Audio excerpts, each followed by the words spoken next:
Welcome CSC 235 to ex9. This will be our short Flask tutorial that we'll work through, and it's not something I made up. I'm going to work with this guy, Corey Schafer, 1.2 million subscribers, and he explains things very well. He goes slow, but it gets very detailed as you go. Notice in his series here of Flask, even though you may see things that say, oh, learn Flash in 48 minutes.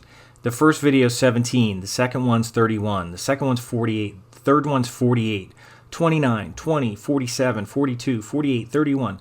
There's a lot of stuff here with Flask. So we're going to explore Flask a little bit, try to get an idea of what it does, but we're not going to learn Flask. We don't have that kind of time, and it may not be something you end up working with.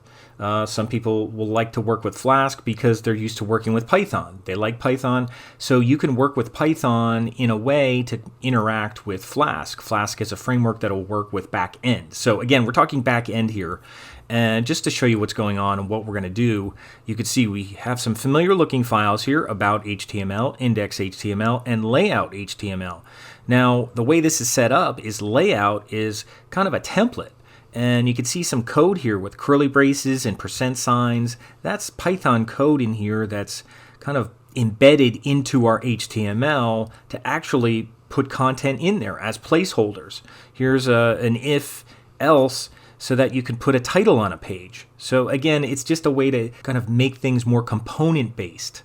And here's our Python file to start. It's creating kind of a blog setup here. He does like a example where he does a blog setup. And then eventually, you know how you make it look nice? Use Bootstrap. He brings in Bootstrap after all that.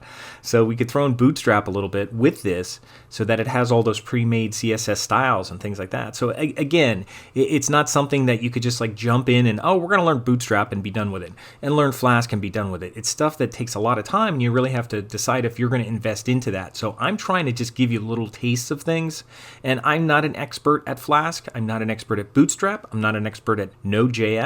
I probably know more about PHP admin, and MySQL as far as backend server work, but that's about it. So I'm just giving you kind of an overview here. So we're going to work with Flask a little bit. We'll just do a couple of these files here, and just so you get the feel of how it works. It's not going to be fun. You're not going to see a lot of really cool things here, until you start building up. And if you go through his tutorial, you probably have to get down to here, and he starts working with Bootstrap. So you'll have to be working with Bootstrap and copying and pasting things from Bootstrap to get things to look nice and all that. So it's more technical stuff, but I'll try to give you an overview here so you can see how things work. Again, Python file to start, which again, no one's going to see the Python file. That's going to be going to an application server. So this is back-end stuff here. And then in here, there's code that's going back-end, that's going back and forth. And then what people see on the front end is just something like this. You can see what they see here. Here's my code.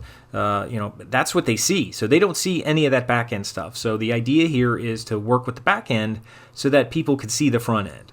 And again, this is not back end. I don't want people to think that code is back end. Code is just code. Anybody could see your code. They could look at your JavaScript. They could look at your CSS. They could look at your HTML. They could not look at your PHP. They cannot see your Python. They're not going to see your JavaScript runtime environment when you're using Node. They're not going to see that. They'll see JavaScript. If you have a link on the page, they could click on it and see your JavaScript file. That's not backend. Backend is going to a secure server or a server somewhere and bringing information back and putting it on your page. This is front end. This is front end. It's all front end, but we're using a component system here to plug things in here to make it a little more efficient. Now, are you ready for that? Maybe not, but is it good to see what it is? So when someone asks you about Flask, hey, have you ever used Flask? It's, yeah, I messed with it a little bit in my advanced web class, and it's for putting components on a page. It makes things a little more efficient, that you can generate an about page, you can generate an index page, and you could create layout in one file like a template. And you could do that with other frameworks as well.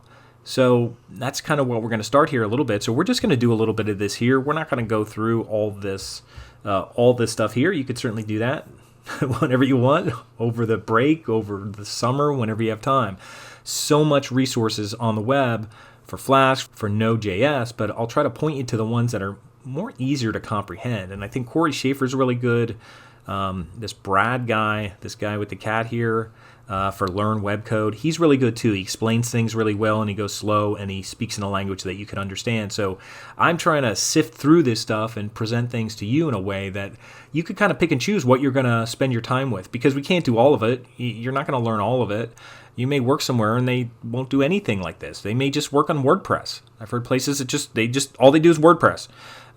So you'd be better off spending your time working on WordPress, but I'm going to try to give you an overview here. So we're going to start with Flask a little bit, which is a Python kind of back-end language that we're going to work with. And it's not going to be the same old Python that you see. You can see when we do this, it's not the stuff that you're used to using all the time. There's a list here with dictionaries, and there's functions here, but you're not used to doing functions that are generating stuff like this. And here it's running the host. So, it's making calls to a server. It's making calls to the backend. That's what it does. So if you're used to doing that, if you have experience doing that, that might seem familiar. But for everybody else, and even including myself, it's a little more abstract. And it takes time to get the big picture of what you're really trying to do. And you have to have a project in mind of what you want to do and why you'd want to use Flask, or why you'd want to use Node.js, or why do you want to use PHP and PHP-MyAdmin, all that. It's, you can't just learn all of it and suddenly say, hey, I know all this stuff. I'm going to go get a job because I know Flask and I know this. If you don't know the big picture of what you're using Flask for, it's going to be very confusing. And there's not enough hours in the day to learn all this. So we're going to just do a little bit of it. So coming up in part 2 of the ex9, we're going to get started with Flask, and we're going to do it in Replit.